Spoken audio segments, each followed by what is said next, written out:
Blog Talk Radio. Maryss? Hello. Hi. Hi, how are you? I'm doing good. Thank you so much for spending some time with me today. Oh, it's my pleasure. We want to talk to you a little bit about your wonderful career as a dancer and a choreographer. I understand that you have worked with some really, really talented people, Chris Brown, Omarion, Usher, Missy Elliott, Justin Timberlake. You have a long, long line. Well, thank you. Thank you very much. Tell me, how did you get started in dance? How did I get started? Well, actually, I'm from Paris, which is not a joke. I'm really married from Paris. So I was in France and just started dancing in that little dance studio, practicing on my own, and I started working as a dancer first in Paris, so for artists or wannabe American artists, you know, in the French industry. And after a while, I just got bored. I wanted to learn some more, so I just, I first went to the United States, took a couple of classes, and actually everything went really fast. I met a lot of people. They were very interested in me, where I was coming from. I got an agency, got a work visa, and then blah, blah, blah. It went really quick, really, really quick. And the rest is history, as they say, right? Right. Right.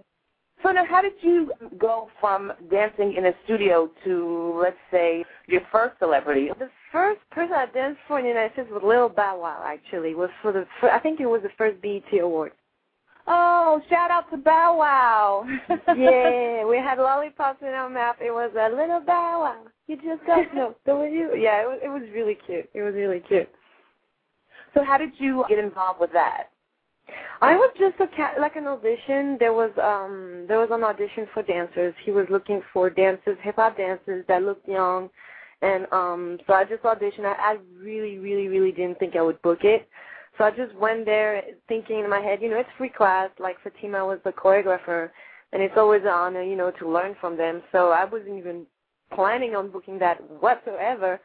And I think it's because I was not nervous, because I didn't think about booking it, that I was just, I was just dancing. And then at the end, she booked me, and I had no idea. I could not believe it.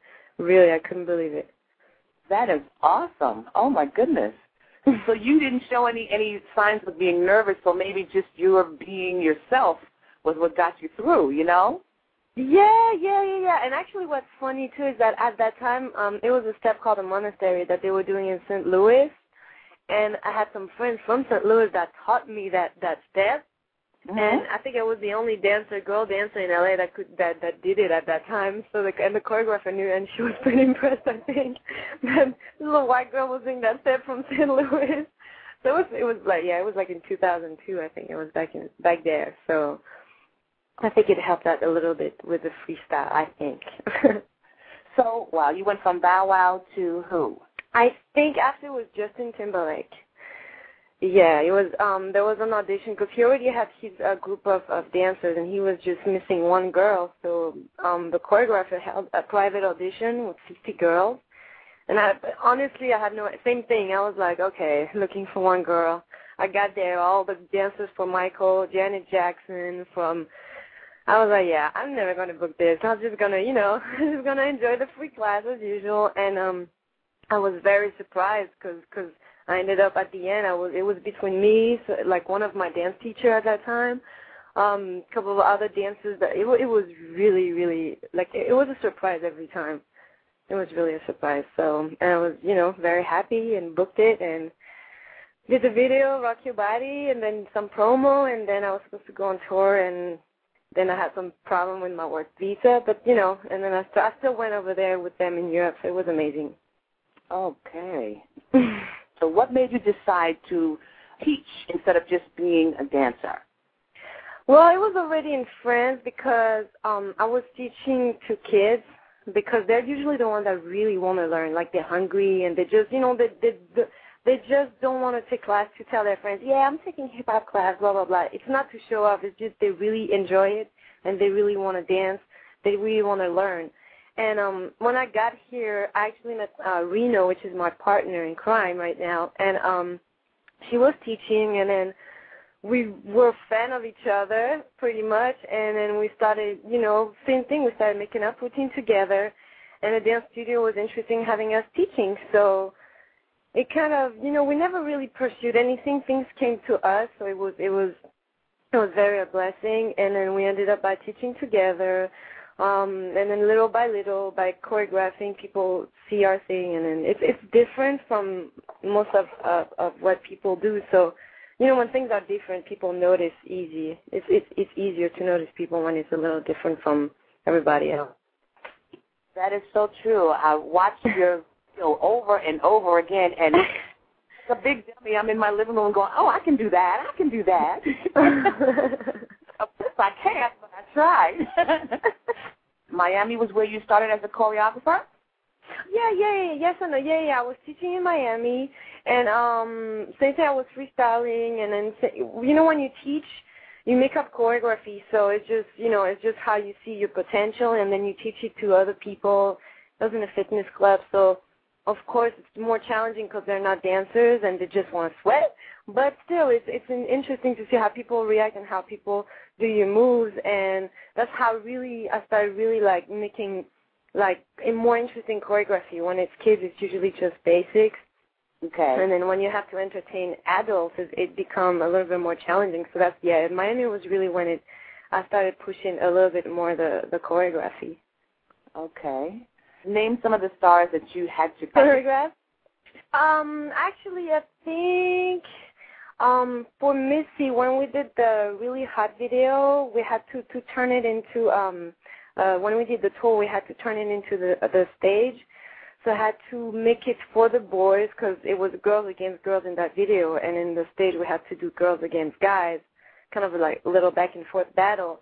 So I had to switch some steps, finish one of the routine. I had the choreographer, and she asked me to finish it. So it was really an honor. And Omarion as well. I usually assist Roro, which is his choreographer. And then for Cutoff Time, actually last year, I had to choreograph half of the song. So it was really interesting. It was really fun. Oh wow! I love Omarion. Oh, he's such a good dancer. Now I understand you got to meet J-Lo. How did that happen? Yes and no. Actually, I was in Paris. That's actually what started I'm going to LA because I was in Paris bored, of course, doing same TV shows, same, and actually I got to share the one of the TV shows. J-Lo was a guest, and of course she was with all her dancers, and I was like, I just wanted to go to LA, so I came up to one of the dancers, and I was like, please, I have no idea what's going on in LA. And he was like, okay, just, give me your email, blah, blah, blah. So I give him my email, and the same night, I'm just checking my email, and he's like, we're all at that club, blah, blah, blah, come with us. So I come to J-Lo's after party. And then she leaves as soon as I arrive, but the dancers, dancers always stay at the club. You know why. Anyway, so, and when I arrive, and one of the dancers is like, yo, you want to drink? I'm like, no, let's go to dance floor right now. And so a couple of the dancers came with me, and we started freestyling, and they were really impressed with me or whatever I was doing, and they were like, you got to go to LA. Oh, my God, you got to work instantly. And I was like, I want to go to LA and try out. I didn't really want to move to make it or whatever. I was just very curious, and I wanted to learn. And so I followed their advice, and I got there, and, the J-Lo dancers are really the one that, pushed me to come to LA and try out, and that's what happened. So it was really cool. Oh, in the right place at the right time with all of your talent, huh? Right. Yeah. I think sometimes it's about timing, and if it's for you, it's for you, and then it's sometimes hard work is a good thing to go through, but sometimes as well with your hard work, like life gives you little, helps you out with little kicks over there, and then puts people in front of you at the right timing and the right people. And I think if you're not too greedy, or if you don't do it for let's say for you, or because if you just do it for the love of dance and for the art, like you'll definitely see through for it. So